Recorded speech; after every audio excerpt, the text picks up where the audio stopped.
Hi, everybody. Thank you so much for joining this town hall on some of the new awards and projects that our faculty are doing here at DPS. So this is part of an AI for HIV series of presentations that we're going to be bringing you. And it's funded by the CFAR Boost Award.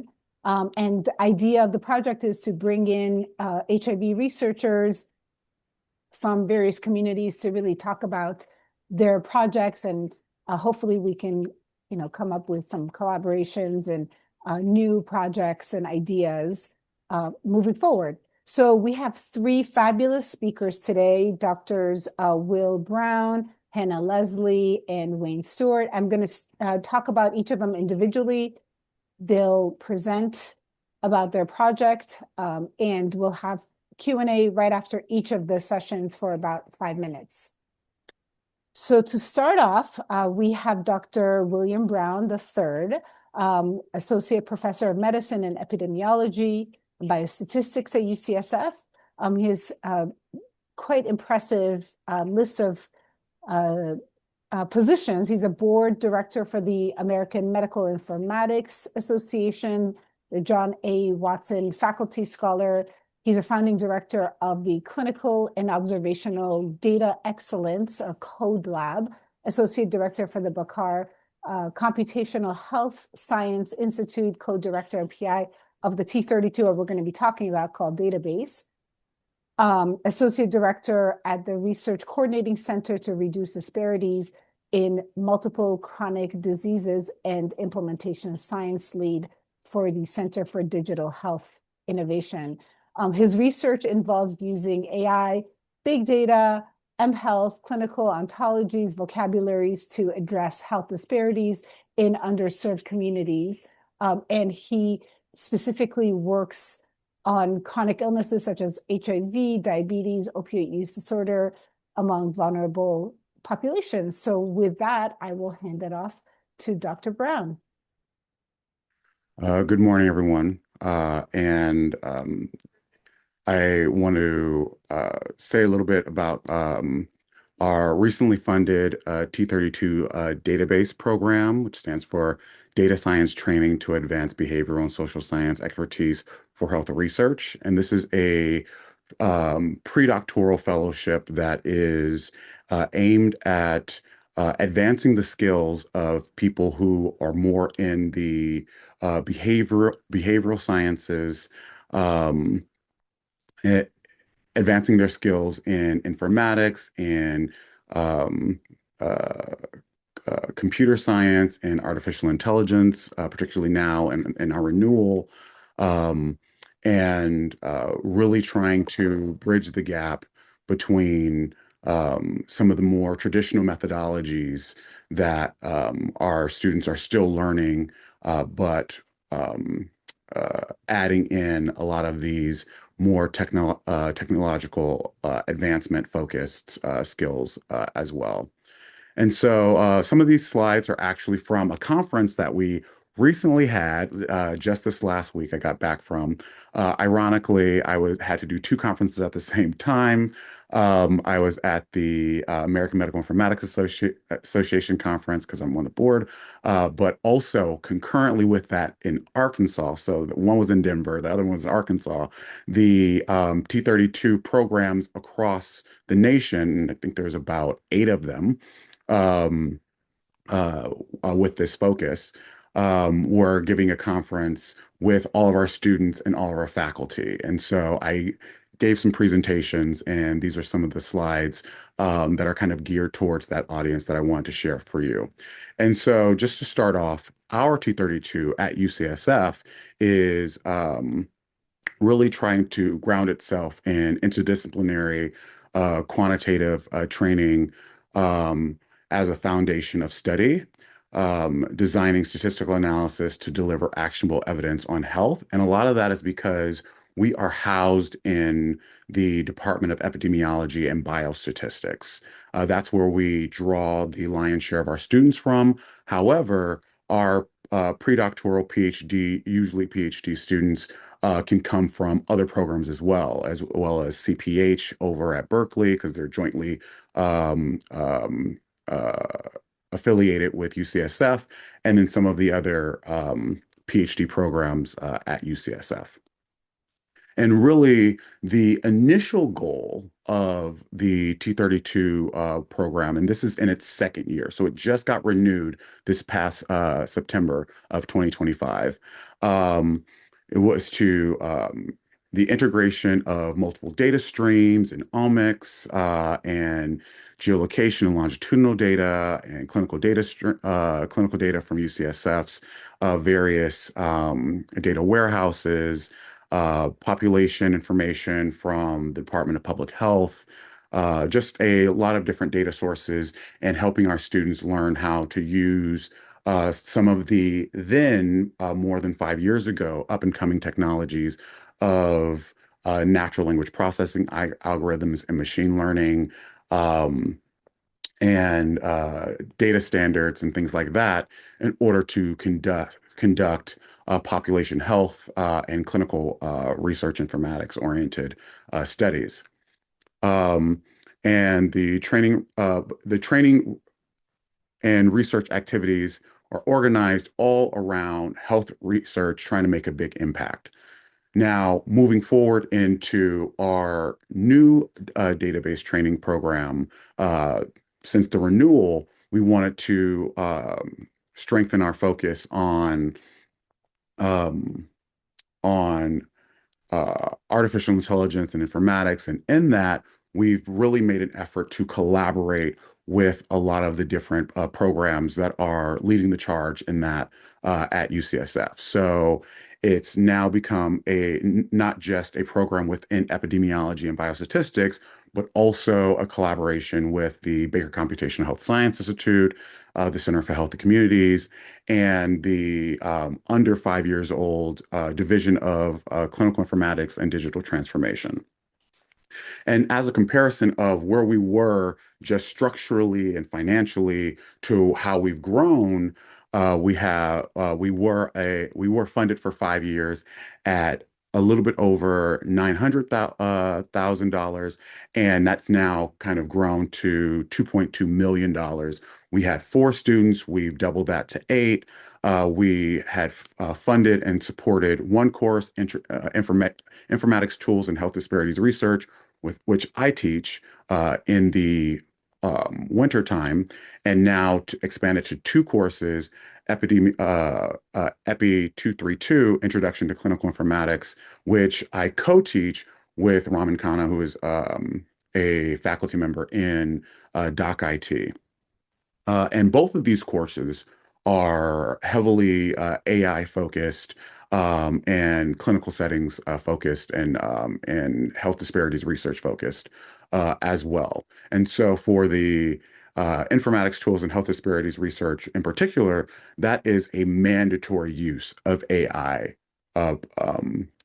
training course where you'll go over the gambit of how to use AI for scientific writing and research on big data analytics. And ultimately, at the end of that course, you come out with a collaborative paper that's been submitted to a journal that deals with a topic of the students choosing, that applies these AI skills with these advanced data screen schemas and resources um, as well. And the really success of the program has been around some of the projects that have come out of it. And so some of our students who have completed the program have demonstrated how to apply artificial intelligence to advanced natural language processing within clinical notes for parents and patients in pediatrics, and communications with physicians, with patients who are using opioids, and developing AI algorithms for prediction models for opioid use disorder, as well as um, research and studies around the application of AI around identification and use cases of uh, birth control um, and addressing health disparities in other vulnerable populations. I want to introduce you to our team. Everyone knows me, but also we have a diverse range of faculty who are the MPIs. We have four. Eric Prather, um, whose research involves sleep and cognitive behavior. We have Raman Khanna, who is a clinical informaticist and MD, who leads other T32s, and really is a data scientist within clinical settings and applying new technologies within those clinical settings. And then you have Dr. Megan Morris, who has recently joined us. Um, um, who is more behaviorally focused and does a lot of opioids, HIV, and hepatitis C work worldwide. And then some of our students, Amy Lonsdale, who will be working with Megan Morris and I, Claire, who also will be working with Megan Morris and I. I'm just going through these really quickly for the sake of time. Uh, Maya Scarpetta um, and Deborah, who are our current fellows. And then next we have an influx or an incoming four additional fellows as well. As I said, this is our first year into our renewal of 5 years, and this is our the first half of our cohort of current students, and the next half of our cohort will be of incoming students into the PhD program. Um, of translational science. And really, I just want to open it up for anybody to ask questions around the different aspects and facets of the program, and maybe even dive deeper into how AI uh, became a big part of big part of our program.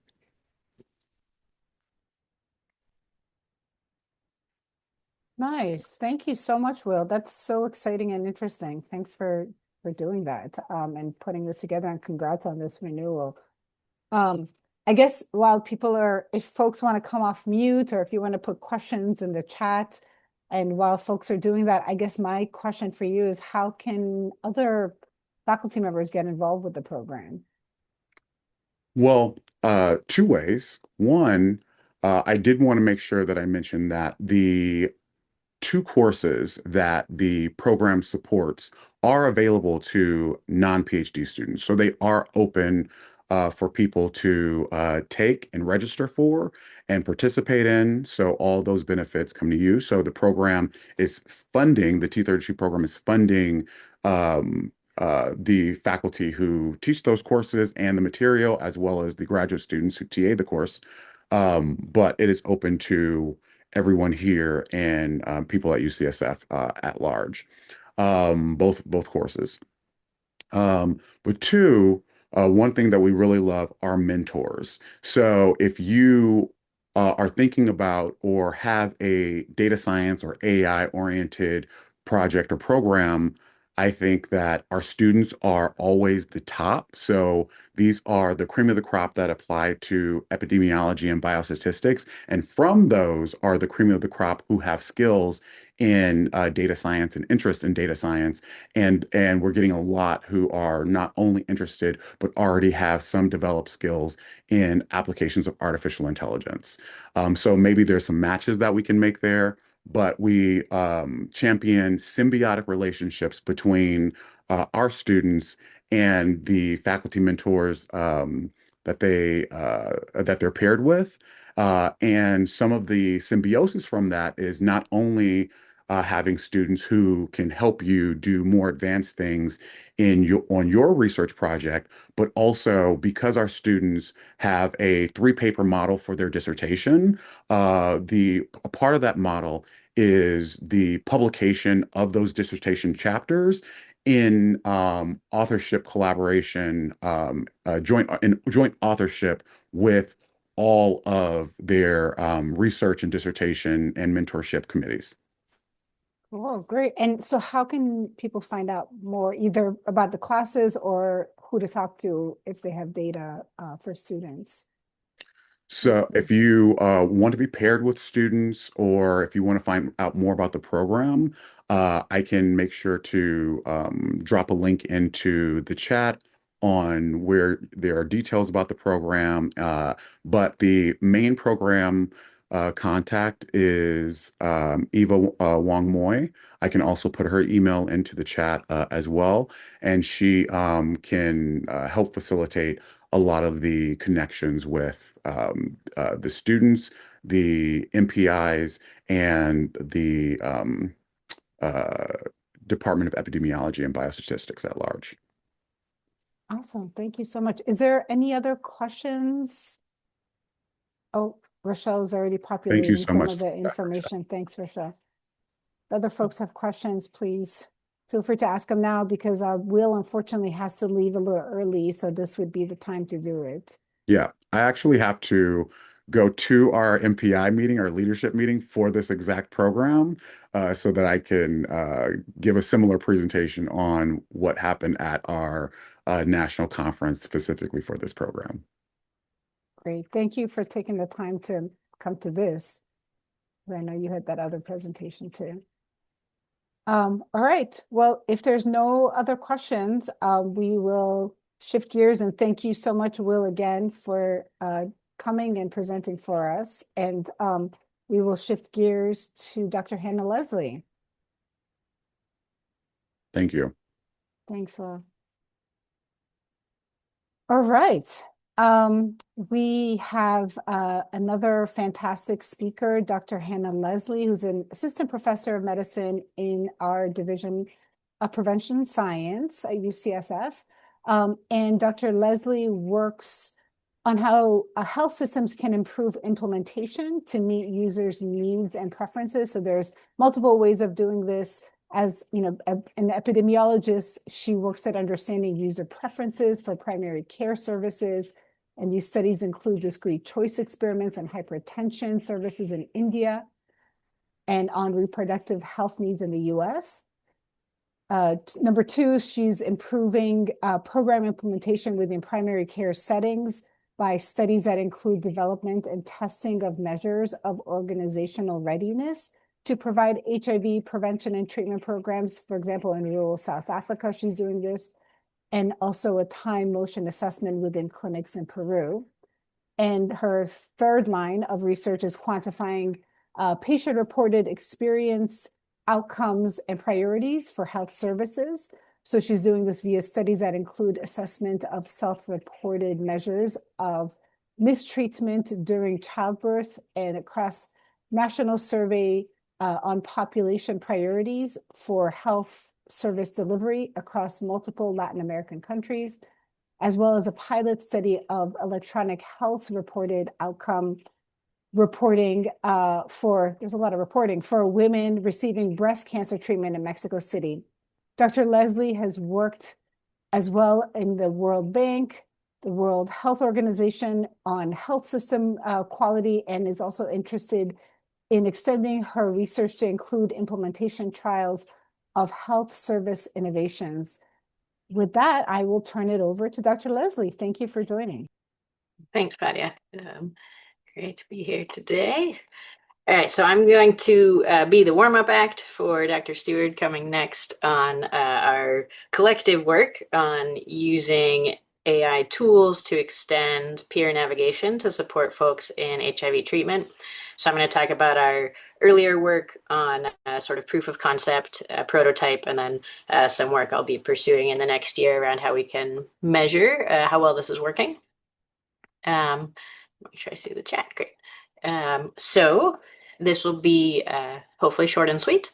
So the gap that this work specifically was aimed to address was a need for better navigation through services for men who were newly diagnosed with HIV in South Africa. Within South Africa, men are 1/3 of the people living with HIV, but they make up half of the deaths from HIV and AIDS.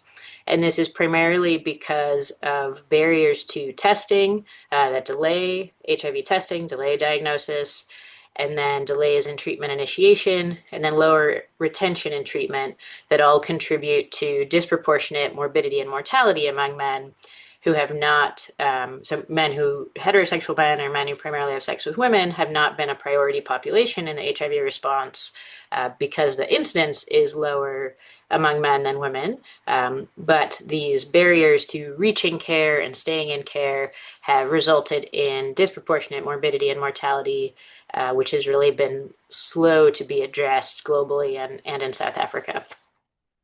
So work that Dr. Steward has led, as well as others around the world, have demonstrated that peer navigation can be effective in bolstering linkage to care following diagnosis and supporting retention and treatment.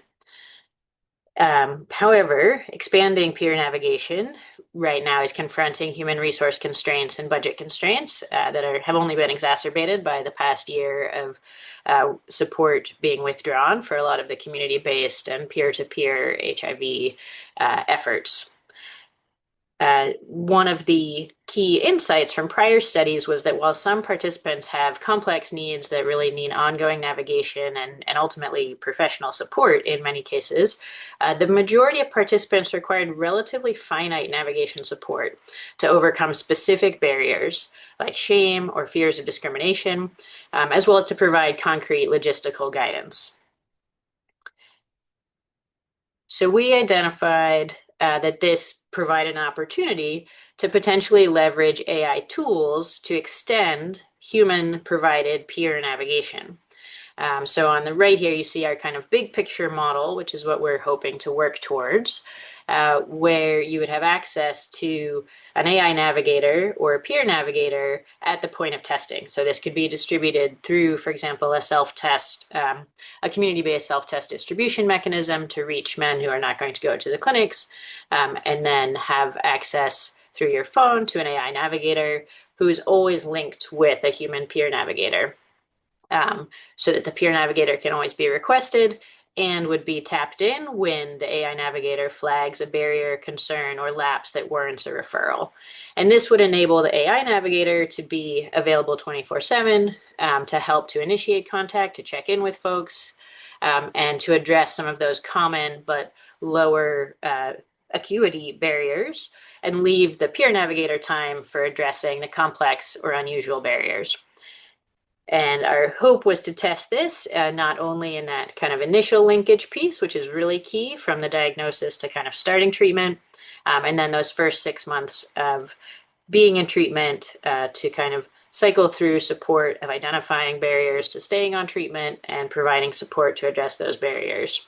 So all based on successful peer navigation programs. So this was what we had hoped to, or still hope to, try to build and implement. And the prototype work that we did was just internal, supported by a CFAR Boost Award. And we worked with the academic research support team here at UCSF, and this was last year, so with the Versa chat, to train a prototype AI agent. So I'll show you a few screenshots here from the test conversations that we had. So there was a system prompt that provided the overall guidance based on our peer navigation training, defined a persona for the agent to take, and emphasize some of the sort of guardrails around when to refer to a human, and how to respond, and the general kind of tone of based again on those successful peer navigation programs of empathy and support. So this prototype, we just tested sort of texting it ourselves. So this was all internal prototype testing.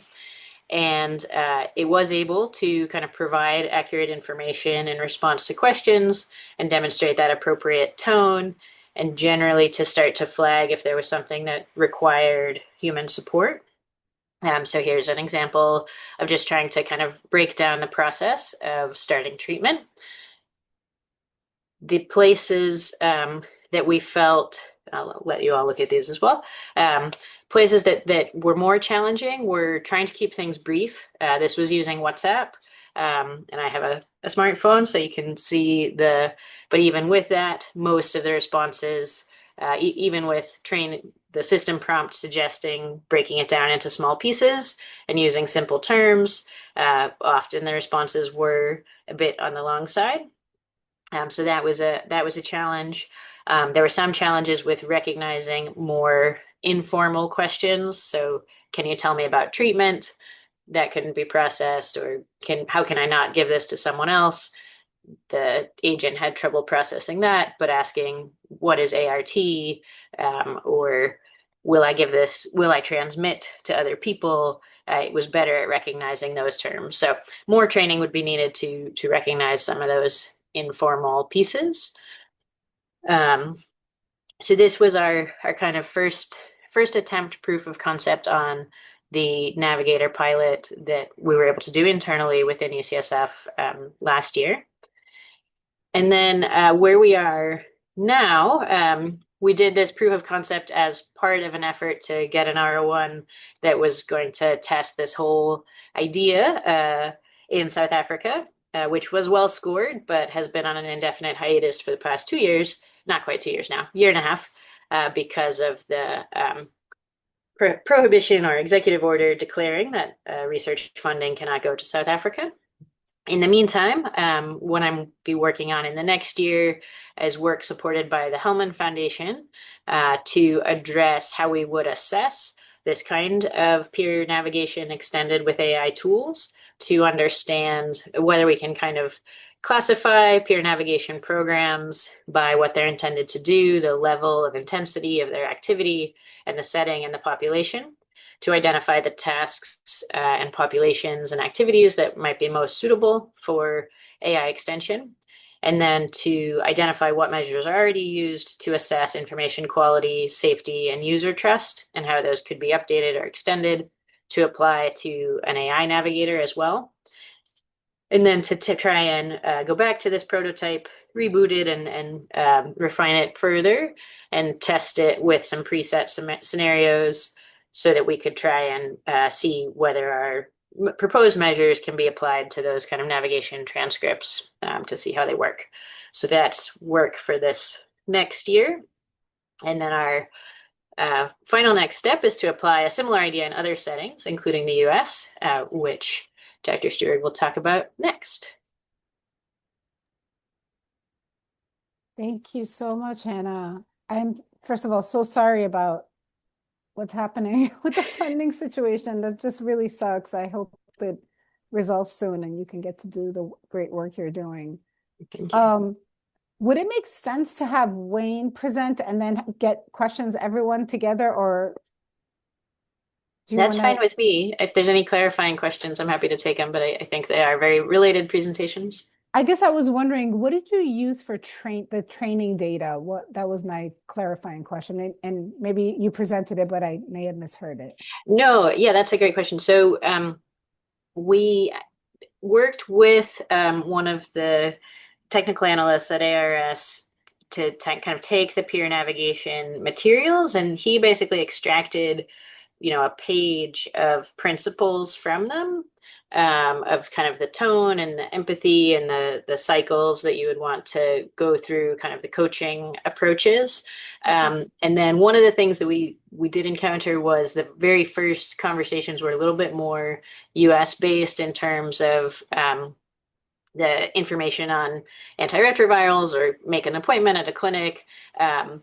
So again, for this prototype, we didn't get too far in refining it iteratively. We were able to adapt to look at the South African ART guidelines was another piece of training materials.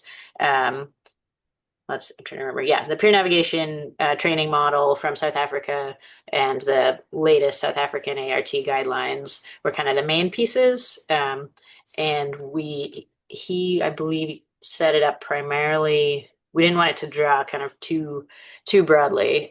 So I think I was trying to look back at the system prompt. I think this was a RAG approach, so it was drawing from more specific information, not necessarily the internet as a whole. Okay. And then what are you doing to increase the training material? Wayne is also saying there was some human material that was also fed. Right. So that was the kind of navigation program manual that went into it and then was kind of also summarized in the system prompt of this. These are the key pieces to remember. There are some examples in that. So ideally, in this work over this coming year of identifying either peer navigation programs and seeing which of those have material available or that they would share, we would kind of develop a larger set of training data on peer navigation approaches, kind of classified by their setting and their purpose and activity. Thank you. And Amy, I see your hand up. Yeah, great presentation. I just have one clarifying question as well. So with the AI navigator and the human navigator in their intersection, what was the vision for how men would be recruited and offered the chatbot? Would they be recruited through clinics and then connected with a human peer navigator, or would you just go into the community and find people who were interested in this and then give them some sort of link? How would it work? Yeah, the latter. So we proposed it would be a community-based self-test distribution, which Sherry has led successful efforts to do that, to distribute self-tests in urban areas in South Africa. And we were going to adapt that for a urban and rural area in KZN. And the navigators would be participating in the test distribution, so they could be available on site. And then everyone would get enrolled in the intervention arm. You would get enrolled in the AI navigation, so it could text you and you could request a peer navigator again, or correspond with the AI agent, and then the peer navigators would be circulating through an area for a set number of months, and so they'd be back to that distribution spot in a few weeks as well if someone wanted to only follow up in person with no kind of phone contact. Great, thank you. Sure. Thank you, Hannah. If there's any other questions, please feel free to ask them now. And if you don't remember them till later, you can also ask them later. Going once, going twice. All right, we are going to turn to Dr. Wayne Steward. And thank you so much, Hannah, again, for a great presentation and a great project. I'm looking forward to hearing the results of the upcoming one. So we have Dr. Wayne Steward, who's a professor of medicine in the Division of Prevention Science and co-director of the Implementation Science and Health Systems core at the Center for AIDS Prevention Studies. He concurrently teaches in the Institute for Global Health Sciences. Dr. Steward's research focuses broadly on enhancing the delivery and quality of care through clinic and health systems level changes. This work encompasses US-based research and evaluation studies that seek to strengthen the coordination and efficiency of care to improve outcomes and reduce disparities among people with HIV and among children with medical complexity. It also includes international research that looks at organizational change and uptake of navigation style interventions to improve HIV retention and care among underserved and stigmatized populations in South Africa and India. Dr. Steward's work is supported by NIH, HRSA, and the California HIV/AIDS Research Program, or CHRP. Take it away, Dr. Steward. Thank you for joining. Thank you very much. So it is good to be here with all of you. So I am gonna pick up quite logically from where Dr. Leslie was presenting a moment ago, but take it in a slightly different direction, which is namely in a domestic direction. So this particular project is newly funded. The project period technically started in March. Functional project period functionally started about a month later than that because our financial systems at UCSF are not super quick these days in terms of being able to set up your funds. But it is funded by CHRP, and it takes the concepts that Hannah was just talking about and applies them in a domestic direction because CHRP funding has to be used for research in California.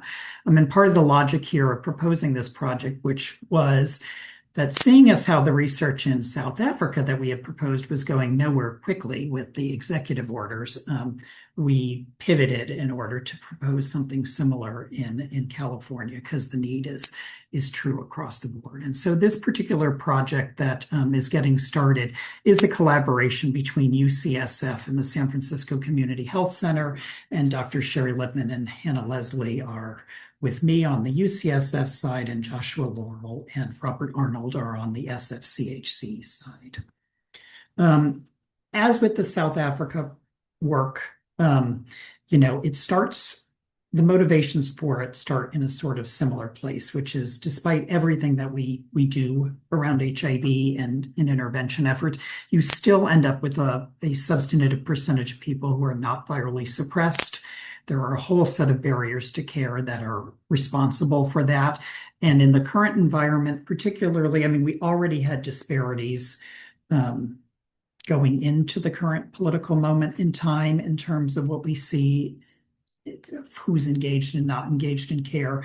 But the challenges for certain groups are just all the greater at this moment in time because of the kind of political environment we're in. And obviously, immigrants and transgender non-binary folks really kind of come to the top in terms of groups that are particularly affected by the current political moment.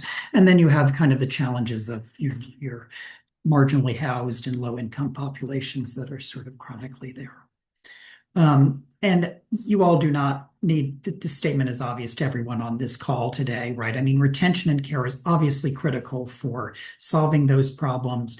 We know from the work in South Africa that was the lead up to the work that Dr. Leslie was describing. We know that navigation can work. We also know it from a variety of evidence here in the United States, particularly around the case management programs and the Ryan White program, and certain HRSA projects that we've evaluated. We just know that that these kinds of services are critically important. What we also know is that in dealing with that kind of last mile, last 10% problem, the people who are hardest to reach and hardest to engage, that they need very intensive services. And so it creates these issues around how you scale these kinds of programs. And like, do you basically fund somebody to spend a lot of time with a few number of people or a little bit of time with a larger number of people? And ideally, you wouldn't have to make that choice in order to serve everybody. And so there's these questions around how you could solve that dilemma. And that's where potentially AI can come into the picture. The large language models, right, can help with this sort of thing because they allow you to deliver this kind of navigation support in a way that feels more normatively conversational, right? As opposed to the kind of the old style of like click a button and the computer would maybe spit a pre-canned response back at you. AI lets you adapt the conversation and sort of adjust to what the person is saying. And, you know, AI, what it's good at, right? Regardless of what you think of it, it's good at accessing and aggregating information accurately, maybe another matter, but it's good at doing it quickly. It's kind of what you need, right? In terms of being able to, if the computer's going to do anything, it's got the style you want for this. And we knew that AI navigation was at least theoretically possible in some ways. You know, in the work that was just being described, we put together what Hannah called a prototype. I might, for purposes of this presentation, emphasize that it was more like a proof of concept, because what we proposed here is something that's a more formal prototype. The prototype that we were using in that other work that had the screenshots that you saw of the dialogue was really a very, very basic kind of thing with a computer that was hosting it that actually literally had to be turned on for us to be able to access it, and a special code we had to use to get in through WhatsApp to dialogue with it. It was not a functional prototype that you could roll out as clinical care somewhere. It was just really something that allowed Hannah and me to dialogue with it and to see whether or not we could train it on navigation protocols and whether it would or not. And we use that kind of proof of concept in the grant application being described here. So why do all of this? I mean, I don't probably preaching to the choir here on some of this, but you know, the idea behind this is not that you would create an AI technology that would replace human beings, but rather complement them. You know, the AI being able to handle those less complicated questions and allow the human navigators to focus on the more complex issues. The AI being the thing that can be available 24/7 when that person has some random question at 2 a.m, right? The AI as a point of access for those who, for one reason or another, can't make it to the clinic or aren't comfortable making it to the clinic, especially in the current environment where there can be concerns about will you be picked up or things like that while you're traveling on the street. And, you know, as long as it's working properly, AI information can be updated as resources and information evolve. I mean, all of us have probably been on studies where you wanted to have a resource list and it's like perpetually out of date kind of thing. AI is good at scrubbing data to update that. It offers that efficiency and potential cost effectiveness. And there's just the reality. I will say this, I am not a person who's super duper personally into the whole gung-ho, let's just everything go AI. I have a lot of reservations about it, but the reality is people are already using it for better or for worse, and potentially with applications that really aren't set up to have the kind of guardrails you might want. So the kinds of things topically that I would think AI navigation could be used for, consistent with where some of our human navigation work has gone, is just the kind of need for information about HIV, about ART, about prevention options. That's different than actually providing and making a decision, a kind of formal medical decision, but providing that background needing information you need, addressing beliefs that lead to feelings of shame about diagnosis, kind of fears of stigma, sort of talking through them, concerns about potentially about disclosing and what you might say, helping direct a person to resources, be it for HIV or sort of things related to barriers to HIV, like resources for drug and alcohol use, resources related to addressing, you know, situations with houselessness, homelessness, etc. Other kinds of resources to help address, I don't know, you need childcare to get to a clinic or something like that.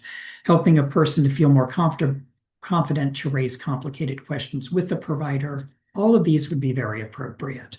The things you would not want the navigator to do, and part of why you need a really solid functioning prototype to run this out in a trial, is you do not want it to engage, other than as a referral, in emergency situations, in people expressing suicidal ideation, giving medical advice. So it's one thing to say, here are the known side effects of this drug versus that drug. It's another thing to say, and I think you should be on this drug versus that drug. The latter is appropriate for the physician, not for an AI. Giving legal advice, again, you can say here are considerations, but if you actually need to give legal advice, it needs to go to somebody with the right authority. In situations where a client's safety might be jeopardized, you know, describing situations of abuse or things like that. The other potential concerns, as I'm sure you're aware, are hallucinations or use of outdated information, difficulty understanding the question the client is asking. You know, what does the AI do if it doesn't quite understand what the person is saying, and how much frustration tolerance does that person have as they have to redescribe what they want? Privacy and confidentiality informations, and lack of attention to alignment with the kind of existing health systems operations. Like, it's not a just you build it and they use it. You got to make it fit in. So what we proposed for the particular CHRP grant was to develop an actual functional working prototype beyond the kind of proof of concept prototype that Hannah was describing earlier. And in doing that, what we felt we needed to do was to identify both client and staff preferences for how this would work, determine the implementation requirements, like what would it be necessary to make this something that a clinic could actually functionally use in the context of its existing services, and then to evaluate the usability and performance. For that purpose, what we proposed in the grant was to continue our work with academic research services. We have identified a person who's done similar sorts of things in non-HIV space that would actually be useful to work with as a colleague. I'm trying to work around the restriction that person is not in California, and CHRP funds can't be used for that. So there's a little bit of just a not AI technical problem, but a kind of technical challenge to work through with the way the funding works. The plan now is to build it on the ChatGPT enterprise license that we have at UCSF here. It had been proposed as Versa because that's what we had at the time we wrote the grant, but the more we can keep it on the internal UCSF platforms, the better, in the sense that those are built to be HIPAA compliant and work with patient data and research data. We are aiming for it to be available in English and Spanish. I will note that the clinic actually has a variety of other languages that patients speak. There's sort of a limitation to just how many languages we could plausibly program this in initially, and so we had to make some practical choices there. And then built with safety features to keep the conversation in scope along the lines of what I was identifying earlier. For the purposes of the grant and for the purposes of the research, we have what our evaluation of the work we're going to be doing, guided by both the Consolidated Framework for Implementation Research and the Technology Adoption Model. The kind of components of the CFR are found more on the left side of the visual you're seeing, and the adoption, the components of the TAM are found more on the right side. But you do have to consider the kind of settings, like the clinic setting, the kind of larger environment in which the clinic is situated, the characteristics of the patient, the characteristics of the providers. Consider those and how the AI is then set up to work with the clinic. And then the goal is to establish something that has perceived ease of use and perceived usefulness, which then influences people's willingness to actually use the product. So we propose the actual research pieces of this over 2 phases. The development of the prototype would sort of happen across them, with a chunk of it happening between these 2 phases. So the first phase that we're starting now is really a phase intended to inform the design of the prototype, and it addresses kind of the first 2 aims around what would you want to see and what are the in the prototype, and what are the implementation inputs that would need to be considered for making this a successful scale up.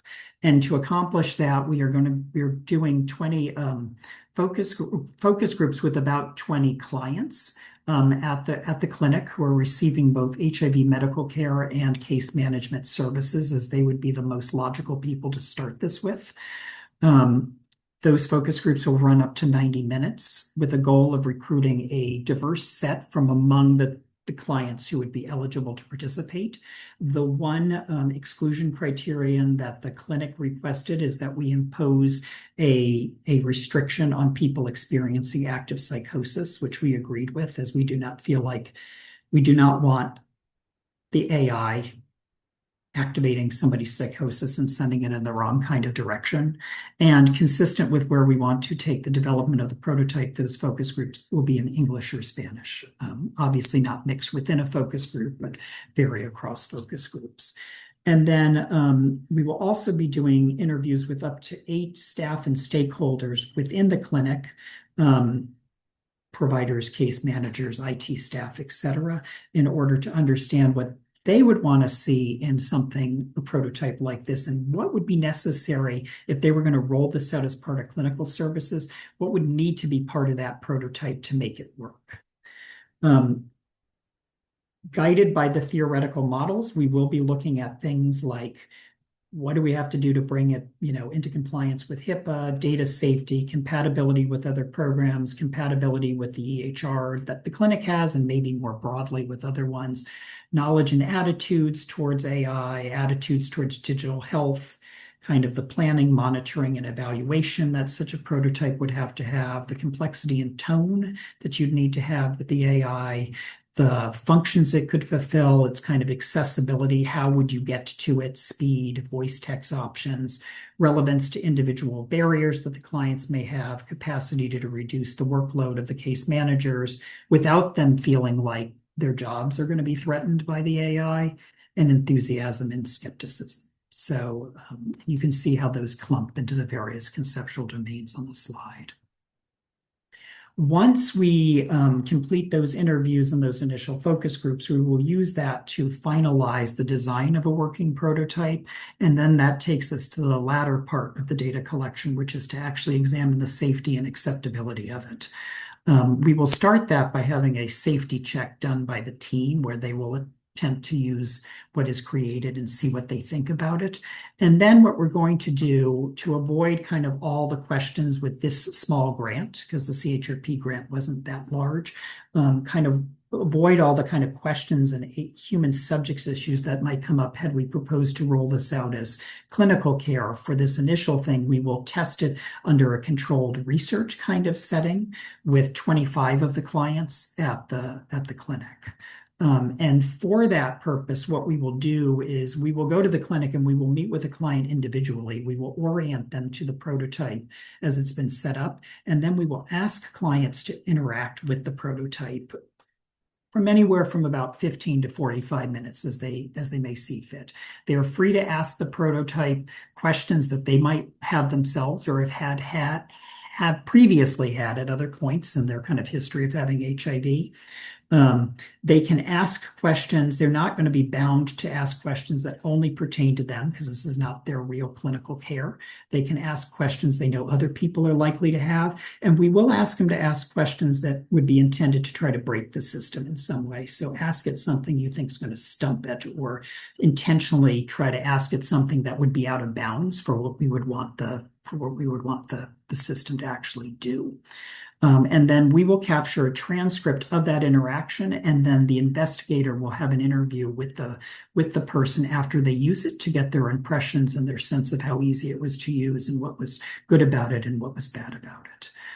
It is very specifically, as I was noting, not connected to the actual care in the clinic, again, because the kind of levels of additional human subjects considerations that would have gone into that felt beyond what we could really handle for a grant of this magnitude, which is tiny in terms of its funding and only 2 years in length. The information that we will get from this phase 3 research will then help further inform our understanding about the system's ease of use and perceived usefulness, whether there's fidelity to our programming specifications, including whether it adheres to the kind of safety rules that we put in place, and the accuracy of the responses. And all of that will allow us to tweak it a little bit further if need be, with the goal of it then being in a place and with a kind of established safety profile and acceptability that we would be able to propose it as something to be tested in a proper efficacy trial that would follow this grant. So thank you. And I realize I ran through that quickly, and open it up to questions both about this, but also since the work with Hannah and me really interact, feel free to ask just more broadly about the research agenda. Wow. Amazing. Wayne, that sounds so cool. I can't wait to see how it progresses. And I was just like thinking about a whole bunch of other projects that can be done in response to that. Thank you so much. So folks, if you have questions, feel free to come off mute, put it in the chat. I guess just to start off, Wayne, how can people get involved with this research? I mean, as long as you don't, let me just be transparent about this. Given the size of the CHRP grant, I'm just asking for a friend. Right. As long as you don't need money on it, because there is going to be nothing else to stretch around on. I mean, we welcome other collaborators, particularly people who have either thoughts about the AI programming, interest in it. Just reach out to Hannah or me or to Sherry is the best way on it.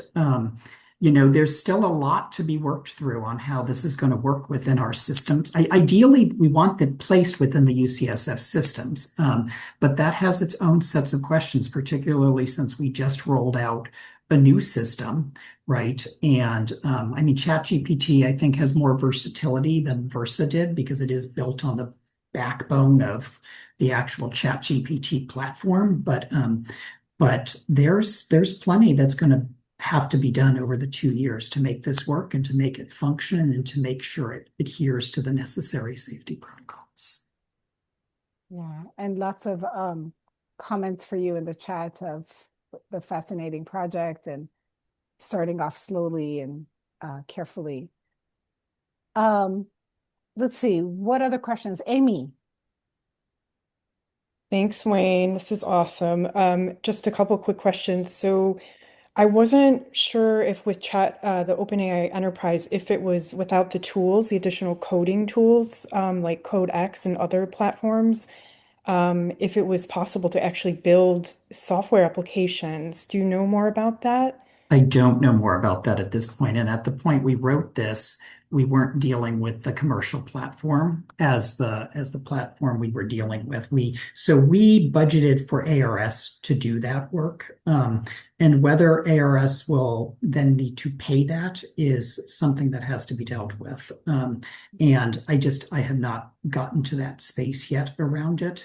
This is also another reason why we've looked into the possibility of having an external, somebody who's done similar work externally, who would potentially have a platform that we could put it on top of. It creates several challenges, though, one of which is the funding challenge I was talking about, which is CHRP requires that those people be internal to California. And so you have to figure out if you can somehow use complementary funding in this spectacularly great funding environment we're all in to be able to do that. The second piece is if it is not on our chat GPT system, you have to do a whole evaluation of the external system with the Tiger team, and it has to be approved and it has to meet protocols and all these other things. And so there are some really substantive choices that have to be made. And so as we're proceeding with the phase 1 kind of let's inform what you would want, which frankly we can do without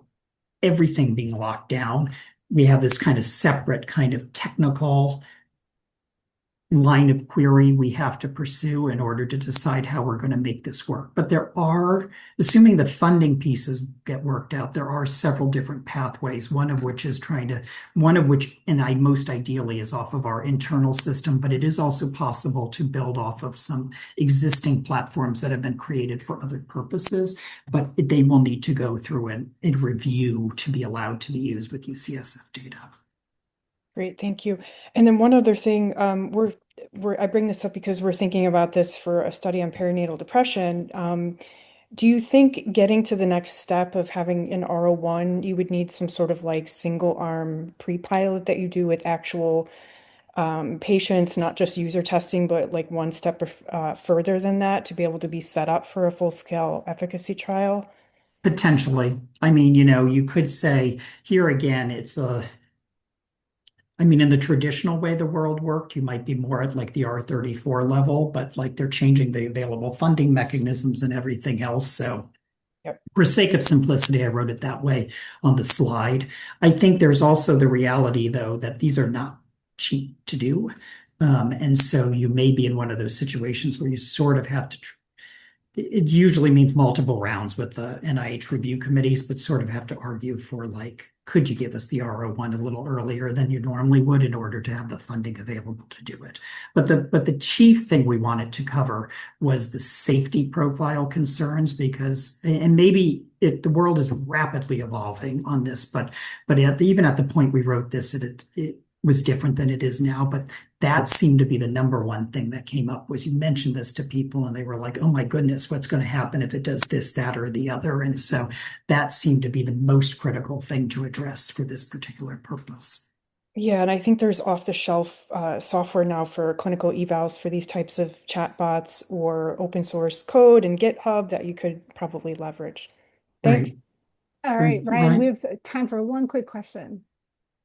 It's not super quick, so you can take this more as a comment. I was quite struck by the way that you were thinking about, balancing the human and the machine. And your conclusion at the moment seems to be around complexity, right? Filter out a lot of the basic stuff, give the human the more complex question. And I think that that's a completely fair conclusion for the moment. I'm remembering when AI was rolling out and thinking about how it was going to impact the healthcare workforce and how we were going to optimize and let the human be the human, right? Ways that we can bring humanity forward because we don't need to train healthcare workers on all of the technical anymore. And so I wonder, as you're maturing in this project, what else you could be optimizing for along the way, how you can bring the more human elements forward. My husband is currently working with a professional coach and a therapist, right? And the professional coach is AI, and the therapist is a human. And so, how do you balance those things in order to bring forward their best capacities? It's a great question and comment. Let me just say quickly on that. I know we need to stop. There's separate lines of research that Emily Arnold and I are involved in around, and Kim Kester and a few others around burnout and stuff. And really what, if you want to optimize, is to let the human do the things that gives them meaning. So focus on the stuff that really matters and let the eye deal with the stuff that's kind of more drudgery is probably the direction you want to go with this if you really want to optimize. That's just an off-the-cuff response to that, but it's something to explore. Wow. What a succinct and great answer. Thank you so much, Wayne. Thank you, everybody. Thanks, Hannah. Thanks, Will. And folks, we're going to have a bunch of new presentations coming. Patrick Sullivan, Lisa Hightail-Weedman coming pretty soon. So keep an eye out for those and hope to see you soon. Thanks, everybody. Thanks, everyone. Bye.